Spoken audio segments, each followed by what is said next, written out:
Motilal Oswal mid cap fund जो कि एक टाइम पे कैटेगरी का one of the poorest fund हुआ करता था, लेकिन 2020 के बाद में ऑल सडन ये कैटेगरी का टॉप परफॉर्मिंग फंड बन गया और पिछले 3 साल से इस फंड के रिटर्न्स 33% एनुअलाइज रिटर्न्स आ रहे हैं। सो एकदम से इस फंड की परफॉर्मेंस इंप्रूव क्यों हुई, मैं उसके 3 टॉप रीजंस आपको बताता हूँ। इसमें सबसे बड़ा रीजन है चेंज ऑफ फंड मैनेजमेंट। 2020 के बाद में फंड ने अपनी पूरी फंड मैनेजमेंट टीम को चेंज किया। मिस्टर निकेश शाह का ट्रैक रिकॉर्ड देखेंगे तो ये स्मॉल एंड मिड कैप के बहुत ही अच्छे रिसर्च एनालिस्ट हैं, इसी वजह से ये मिड कैप फंड को बहुत अच्छी तरह से इंप्रूव कर पाए हैं। दूसरा रीजन है इन्होंने अपनी इन्वेस्टिंग स्ट्रेटेजी के अंदर भी चेंज किया।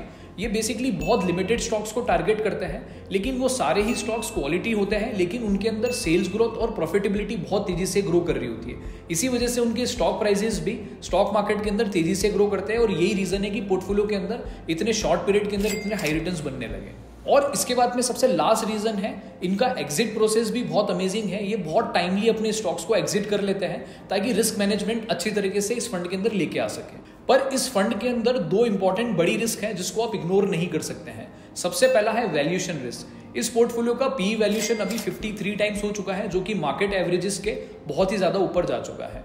और दूसरा, इस फंड का AUM साइज भी बहुत बड़ा हो चुका है। सो आई डोंट नो ये अपने पोर्टफोलियो के अंदर इस स्ट्रेटेजी को एक्टिवली लॉन्ग टर्म तक कैसे मैनेज करते रहेंगे। पर अगर आप ये जानना चाहते हैं कि क्या ये फंड आपके लिए सूटेबल है नहीं है, उसके लिए आप हमें डायरेक्ट कमेंट कर सकते हैं या फिर हमारी एक्सपर्ट टीम से इस नंबर पे बात कर सकते हैं।